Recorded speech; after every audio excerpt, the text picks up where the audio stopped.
रात का समय था। मैं जेठ जी के कमरे में गई नारियल का तेल लेने, तभी अचानक लाइट चली गई। कमरे में अंधेरा होने के कारण मुझे कुछ दिखाई नहीं दे रहा था। मैं धीरे धीरे कमरे से बाहर निकलने की कोशिश कर रही थी, तभी अचानक मेरा पैर किसी चीज से टकराया और फिर मैं जेठ जी के बेड जाकर गिर गई। उस समय जेठ जी बेड पर लेटे हुए थे। जब मैं बेड पर गिरी तो जेठ जी की नींद खुल गई। अंधेरा होने के कारण जेठ जी को समझ नहीं आया कि मैं उनकी भाई की पत्नी हूँ। उन्हें लगा उनकी पत्नी सिमरन है जो मुझसे इस तरह बेड पर मस्ती कर रही है। उसके बाद जेठ जी ने मुझे अपनी बीवी समझकर मेरी पीछे से, हेलो दोस्तों, मेरा नाम अनिता है, मैं और एक शादीशुदा महिला हूँ। मुझे जो भी देखता है वह अपना हाथ हिलाए बिना रह ही नहीं सकता, क्योंकि मैं दिखने में 18 साल की नौजवान खूबसूरत कच्ची कली लगती हूँ। मेरा गोरा बदन, काली काली आंखें, काले काले नागिन जैसे बाल, हिरनी जैसी चाल है। जो भी मुझे देखता है तो वह अपना हाथ मसले बिना रह नहीं सकता। दोस्तों, मेरी शादी हो चुकी है और मेरे ससुराल में मेरी सास, ससुर, जेठ, जेठानी और मेरे पति और मैं रहती हूँ।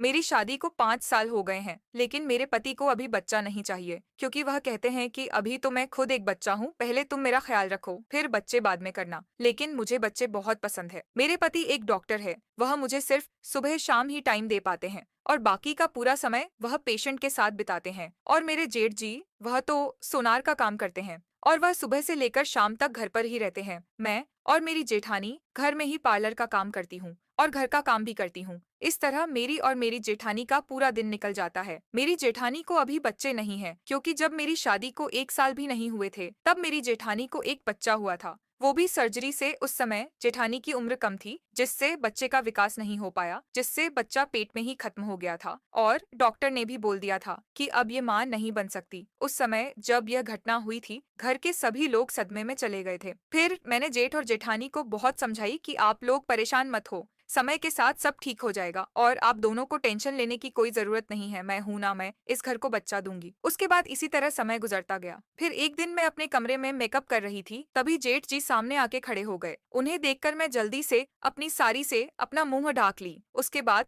जेठ जी कहते हैं, अरे मैं सिमरन को देखने आया था। और फिर वह इतना कहकर वहां से चले गए। शाम को मैं खाना खाकर अपने पति का इंतजार कर रही थी, तभी अचानक मेरे मोबाइल पर मेरे पति का फोन आया तो मैं फोन को रिसीव करती हूँ। उन्होंने ने मुझसे बोला, अनीता तुम सो जाना, मेरा इंतजार मत करना। फिर मैंने कहा, क्यों नहीं आ रहे हैं? तो उन्होंने कहा, आज एक पेशेंट की तबीयत बहुत खराब है, मुझे इसके इलाज के लिए बाहर शहर लेके जाना पड़ेगा, यहाँ पर ऑक्सीजन नहीं मिल रहा है। उसके बाद मैंने कहा, ठीक है, अगर यह बात है तो ठीक है, मैं जा रही हूँ सोने। और फोन रखते रखते मैंने कहा, टाइम पर खाना खा लेना। फिर वह बोले, ठीक है। फिर मेरे पति ने फोन रख दिया। उसके बाद मैं सोने की कोशिश कर रही थी, लेकिन अपने पति की बात सुनकर मुझे नींद नहीं आ रही थी। उसके बाद मेरे मन में एक ख्याल आया, क्यों ना मैं कोई मूवी देख लूं। फिर मैं मोबाइल पर मूवी देखने लगी। मूवी में जो हीरो था वह बिल्कुल मेरे जेठ जी जैसा लग रहा था। उसकी बॉडी, बाल, नाक, होठ, हाइट और आवाज भी पूरा का पूरा मैच कर रहा था। मोबाइल देखते देखते मुझे नींद आने लगी और फिर मैं सो गई। अगली सुबह मैं जब उठी तो मैं तुरंत फ्रेश होने के लिए बाथरूम में चली गई और तभी थोड़ी देर बाद जेठ जी दरवाजा खटखटाने लगे। तो उस समय मैं डर गई, आखिर कौन है? फिर डरते स्वर में कहा, कौन है? तभी उस समय जेठानी भी आ गई। उन्होंने ने कहा, अरे आप यहाँ क्या कर रहे हैं? जाइए यहाँ से, बाद में आना, अंदर अनिता है। उसके बाद जेठ जी शर्माते हुए चले गए। उसके बाद मैं फ्रेश होकर बाहर आ गई और फिर अपने कमरे में चली गई और फिर किचन में गई, सबके लिए चाय बनाई। चाय बनाने के बाद सबके लिए चाय बिस्कुट लेकर गई। मम्मी जी, पापा जी, जेठ जी, तीनों लोग साथ में बैठे थे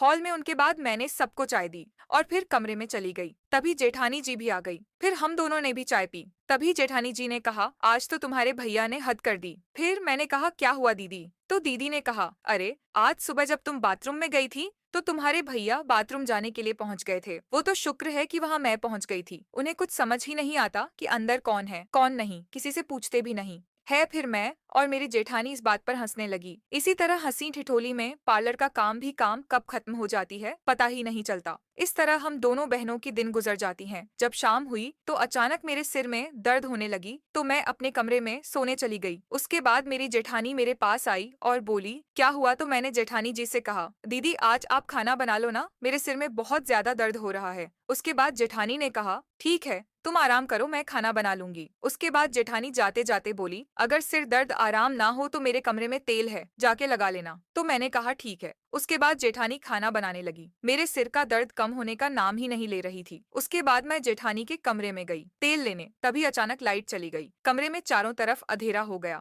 अंधेरा होने के कारण मुझे कुछ दिखाई नहीं दे रहा था। मैं धीरे धीरे कमरे से बाहर निकलने की कोशिश कर रही थी, तभी अचानक मैं जेठानी जी के बेड पर गिर गई और उस समय जेठ जी बेड पर लेटे हुए थे। जब मैं बेड पर गिरी तो जेठ जी की नींद खुल गई। अंधेरा होने के कारण जेठ जी को समझ नहीं आया कि मैं उनकी भाई की पत्नी हूँ। उन्हें लगा कि मैं उनकी सिमरन हूँ जो इस तरह बेड पर मस्ती कर रही है। उसके बाद जेठ जी ने गुस्से से मुझे पीछे से कुटने लगे। उस समय मेरे सिर में बहुत ज्यादा दर्द होने के कारण मुझे कुछ समझ ही नहीं आया और मैं जेठ जी के हथियार से खूब मजा लेने लगी। मुझे बहुत अच्छा महसूस हो रहा था और इसी तरह वह मुझे आधा घंटे तक कूटते रहे। जेठ जी का हथियार बहुत मजबूत था और उनकी बॉडी की महक की बहुत अच्छी लग रही थी। मुझे उस समय बहुत आनंद मिल रही थी, इसलिए मैंने कोई आवाज नहीं की और फिर तभी जेठ जी ने मेरी कुआं में पानी भर दिए। उसके बाद मैं छुपते छुपाते कमरे से बाहर निकल गई और फिर अपने कमरे से चली गई। बेड पर लेट गई। 1 घंटे बाद मेरी शरीर की सारी तकलीफें दूर हो गईं। अगली सुबह मैं अपने आप को बहुत अच्छा महसूस कर रही थी, लेकिन इसके बारे में आज तक किसी को नहीं पता है, यहाँ तक कि मेरे जेठ जी को भी नहीं पता चल पाया कि उन्होंने ने मेरे साथ वह सब कुछ किया है। लेकिन आज तक मेरे पति ने मुझे कभी भी जेठ जी की तरह खुश नहीं किया है। दोस्तों, आप सबको यह कहानी कैसी लगी हमें कमेंट करके जरूर बताएं। अगर आप लोगों को इसका दूसरा पार्ट चाहिए तो कमेंट करके जरूर बताएं, मैं इसका दूसरा पार्ट लेकर आऊंगा। अगर हमारे चैनल पर नए हैं तो प्लीज हमारे चैनल को सब्सक्राइब जरूर करें। मिलते हैं नेक्स्ट पार्ट में, तब तक के लिए धन्यवाद।